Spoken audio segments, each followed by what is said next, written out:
Ya, Alhamdulillah, sebab kita bergerak pun dah lama sebenarnya. Ya, saya sendiri terlibat dalam UMNO dan Barisan Nasional ni dah lama.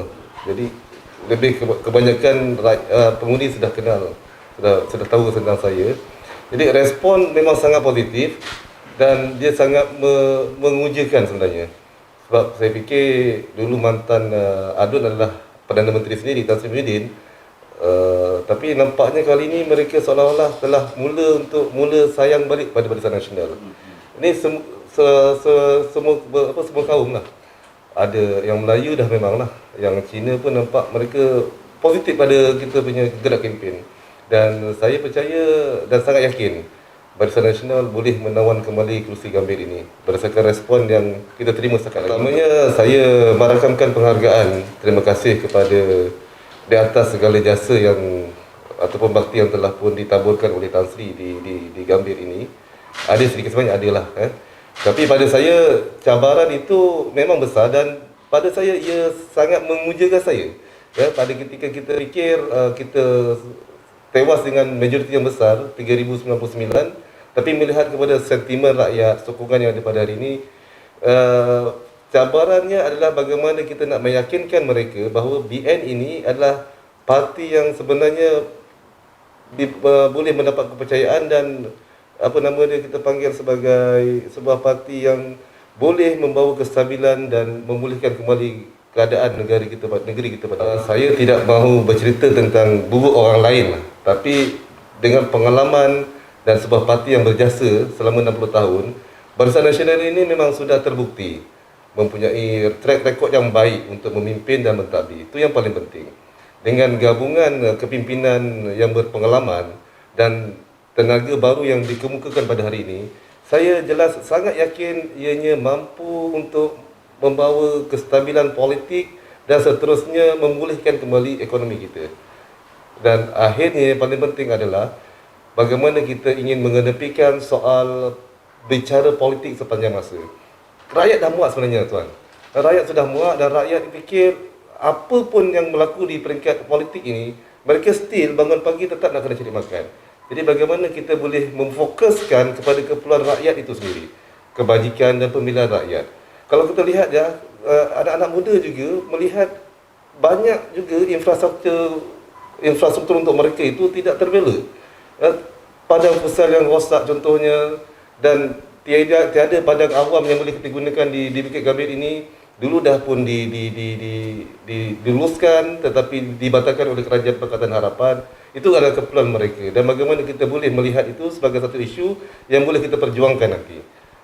Dan soal ekonomi dan peningkatan pendapatan rakyat susah dan sebagainya, ini adalah, saya datang daripada keluarga susah, tuan. Jadi saya sangat terusik bila melihat ada orang yang susah.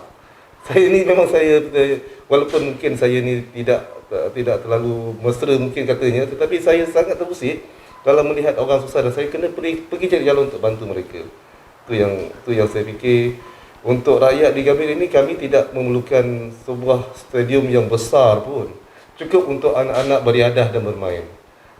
Dan juga kami tidak perlukan shopping kompleks yang besar. Cukup sekadar ada keperluan-keperluan mereka ini dipenuhi. Pertamanya kita melihat bagaimana kita boleh membantu mereka dalam soal-soal kebajikan dan pembelaan masyarakat. Dan soal keperluan mereka membaik pulih rumah. Soal perumahan mampu milik. Dulu kita ada projek perumahan mampu milik tetapi tidak diteruskan oleh kerajaan pada ketika itu. Dan saya fikir meneruskan projek itu adalah satu keperluan. Projek perumahan mampu milik yang telah pun dipecah, program itu sudah ada pecah tanah pun untuk dibangunkan tetapi terbengkalai. Begitu juga kita ada untuk orang muda, kita sudah ada projek padang bola pun dibatalkan juga. Jadi ini antara keperluan-keperluan mendesak yang perlu dipikirkan. Bagaimana pula dengan sistem bukan jalur lebar, liputan talian seluler yang kebanyakannya 2 km daripada bandar kita ini pun tidak ada. Jadi perkara ini telah dibangkitkan pada saya dan saya fikir dengan dalam konteks PDPR dan sebagainya, memang itu antara benda-benda perkara-perkara yang perlu kita ambil kira untuk kita segerakan. Dan saya telah pun berhubung sebenarnya dengan pihak kementerian dan mereka telah membuat siasatan dan rasaduan yang telah saya kemukakan. Jadi saya harap perkara itu dapat dibangunkan dengan segeralah supaya memberi keselesaan kepada rakyat. Dan saya harap perkara-perkara yang saya minta maaf, saya agak letih malam ni sebenarnya, jadi saya tak berapa clear. Perkara-perkara yang saya telah suarakan sebelum ini dapat ditangani dengan segera oleh pihak kerajaan. Itu yang saya harapkan. Belia ni dia adalah satu golongan yang belum stabil, tuan. Maksud saya dia sedang mencari kerja, dia sedang meningkatkan, sedang mencuba menstabilkan, membangunkan diri dia. Jadi keperluan mereka itu antaranya pekerjaan. Jadi bagaimana kita boleh membantu anak-anak muda ini untuk dalam sektor pekerjaan, bagaimana kita boleh membuka ruang-ruang pekerjaan kepada mereka yang sesuai dengan pendidikan mereka lah. Dan kemudian bagaimana mereka boleh menceburkan dalam bidang pertanian dan juga mungkin ekonomi gigs yang online, bisnes yang boleh membantu mereka mendapatkan perniagaan. Saya cukup tertarik, itu saya berbual dengan ada sahabat kita daripada Foodpanda. Saya saja tanya dia, dalam gerak kerja kempen kita lah, you punya income berapa sebenarnya sebulan ni? Dia tunjuk saya, bang, dekat 8,000 sebulan bang. Income Foodpanda itu 8,000 sebulan untuk kawasan kampung di sini sudah jadi T20 tau. Dengan income 8,000 tu dia sangat menarik. Saya kata kalau ini income you, Masya Allah, saya cakap lebih baik ramai orang yang terlibat dalam bidang ni. Itu salah satu bidang yang boleh kita fikir untuk kita bantu anak-anak muda kita. Dan kemudian bagaimana pula dengan soal pendidikan? Sebab saya ini datang daripada keluarga susah, dan kerana pendidikan saya dapat mempercepatkan mobiliti sosial itu kepada diri saya dan juga keluarga saya. Jadi macam mana pun pendidikan itu perlu menjadi fokus. Perkara pertama apabila kita bercakap tentang soal janji dan manifesto adalah bagaimana kita nak melaksanakan. Apa yang saya lihat, ikhtiar Barisan Nasional Johor ini adalah satu ikhtiar ataupun satu manifesto yang sangat realistik. Kita tidak menjanjikan sesuatu yang agak berlebihan. Dalam tempoh pemulihan ini kita perlu fokus kepada bidang pemulihan. Bagaimana sektor pendidikan itu boleh dipulihkan, bagaimana sektor pekerjaan itu boleh dipulihkan, sektor ekonomi boleh dipulihkan. Bagaimana dalam masa sama tidak meninggalkan orang muda. Dan dalam masa sama kita juga perlu melihat reformasi politik itu perlu dipertingkatkan.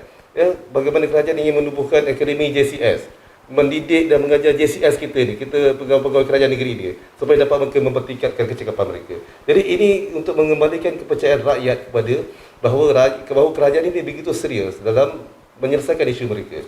Jadi saya nampak ini adalah satu manifesto ataupun ikhtiar yang kerajaan negeri Johor ini sebenarnya memang nak laksanakan. Dia bukan sekadar janji tapi bersedia untuk dilaksanakan. Jadi saya harap rakyat dapat membuat pertimbangan yang wajar dan memilih kami untuk kita terus laksanakan.